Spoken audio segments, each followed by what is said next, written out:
Laika, the dog nobody wanted, the dog everybody killed. She had no name, no home, no owner, no one who cared if she lived or died. She was a stray, a small, shivering, hungry dog eating from garbage cans on the frozen streets of Moscow. Nobody wanted her, until they needed something to die. Then suddenly, everybody wanted her. They picked her up, fed her, named her, trained her, loved her. And then they put her in a metal box, strapped her to a rocket, and launched her into the sky, knowing she would never come back, knowing she would die alone, 240 miles above the earth, in a box smaller than a coffin, with no one to hold her, no one to tell her it would be okay. Her name was Laika, and this is the story that still makes scientists cry 67 years later. 1957, the Cold War. America and the Soviet Union fighting to prove who was more powerful. The weapon wasn't bombs, it was space. The Soviets launched Sputnik 1, first satellite in orbit. The world was shocked. Soviet leader Khrushchev wanted more, bigger, faster. He wanted a living creature in space. He gave his scientists 30 days. 30 days to build a spacecraft, 30 days to find a passenger, 30 days to make history. There was just one problem. They couldn't bring the passenger back. The technology to return from orbit didn't exist yet. Whoever went up was going to die up there. They couldn't send a human, so they sent something the government considered expendable. A stray dog. A life that nobody would miss. They searched the streets of Moscow, looking for the right kind of dog, small enough to fit in the capsule, calm enough to survive the training, tough enough to handle the stress, and unwanted enough that no one would ask questions. They found her near a dumpster. 13 pounds, mixed breed, part husky, part terrier, about 3 years old. She was dirty, thin, scared, but she had something the scientists noticed immediately. She was gentle. Even after living on the streets, fighting for food, surviving Russian winters alone, she was gentle. When they picked her up, she didn't bite, she didn't growl, she didn't run. She licked their hands. She licked the hands of the people who would kill her. They named her Laika. It means barker. But the people who knew her said she rarely barked.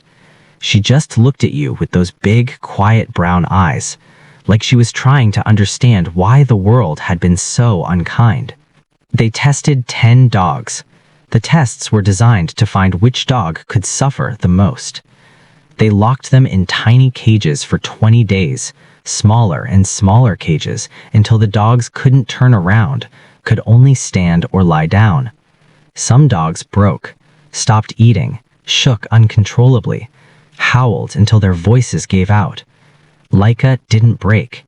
She just sat there, quiet, patient, waiting, like she'd been waiting her whole life. They spun her in centrifuges until her heart rate doubled. She survived. They blasted her with the deafening noise of rocket engines. She flinched but stayed calm. They attached electrodes to her body, wires taped to her chest, her ribs, her legs, monitoring every heartbeat, so they could listen to her heart from 240 miles away, so they could hear the exact moment it stopped. She passed every test. She was the winner. The prize was death. Something happened in those final days that nobody expected. The scientists fell in love with her. This wasn't supposed to happen. She was a test subject, a data point, an expendable asset in the space race. But she wasn't. She was Laika. She wagged her tail when they entered the room. She pressed her nose against their hands.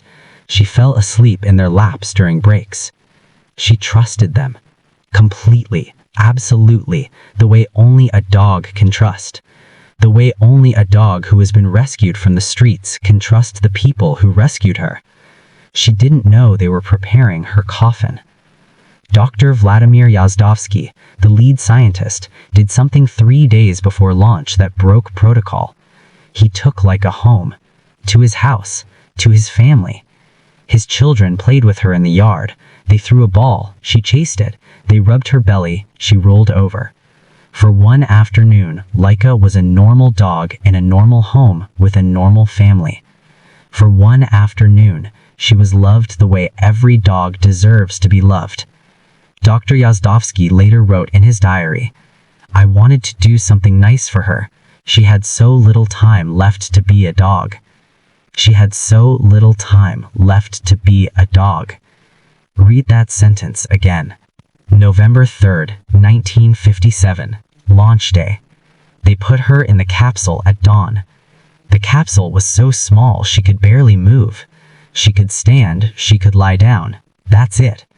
She was wearing a small suit with sensors, wires running from her chest to the transmitter, a feeding tube attached to her mouth dispensing gel food. No water bowl, no blanket, no toy. Just metal walls and blinking lights and the hum of machines she didn't understand. They sealed the hatch.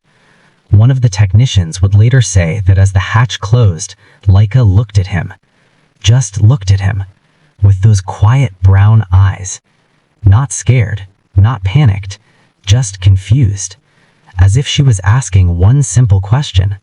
Why are you leaving me here? He couldn't answer. He closed the hatch and walked away. 5:30 a.m. The engines ignited. The rocket shook. The noise was beyond anything she had trained for. Even the simulations hadn't prepared her for this. The force pushed her body back, 3 times the force of gravity pressing on her small frame. Her heart rate went from 100 to 240 beats per minute. She was terrified, but she couldn't move, couldn't run, couldn't hide. She was strapped in. The rocket climbed through the atmosphere, higher and higher. The blue sky turned black. The noise faded. The shaking stopped. She was in space. The first living creature from Earth to orbit the planet. For a few minutes, her heart rate came down slightly. The weightlessness was new, strange, but she was adapting. She was always good at adapting. Streets, cages, centrifuges, space. She adapted to everything the world threw at her. But the world had one more thing to throw. The thermal system failed. Nobody knows exactly when, but within a few hours of launch, the temperature inside the capsule began to rise. Slowly at first, then faster. The insulation had partially torn away during launch. The sun was heating the capsule with no way to cool it down. 80 degrees, 90 degrees, 100 degrees, 110 degrees. Laika began to pant. Dogs can't sweat. Panting is the only way they cool down. But you can't cool down in a sealed metal box with no air circulation when the walls are getting hotter every minute. Her heart rate spiked again. The sensors transmitted everything back to Earth. The scientists sat in the control room. They could hear her heart, beating faster and faster. They could do nothing.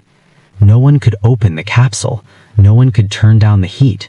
No one could give her water. No one could hold her. No one to tell her she was a good girl.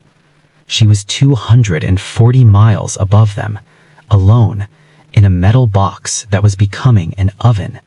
Between the 5th and 7th hour, the sensors told the final story. Heart rate declining, breathing slowing, movement none. And then, silence. Her heart stopped.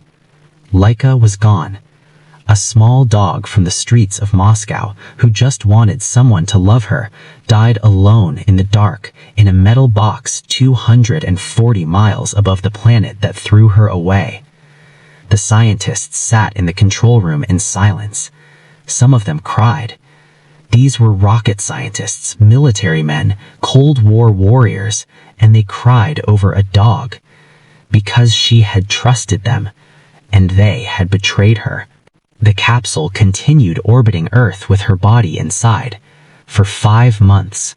5 months she circled the planet, passing over Moscow where she once ate from garbage cans, passing over the laboratory where she was trained, passing over the home where Dr. Yazdovsky's children had thrown a ball for her.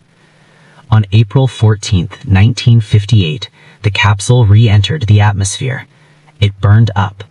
Her body turned to ash and scattered across the sky. The dog from the street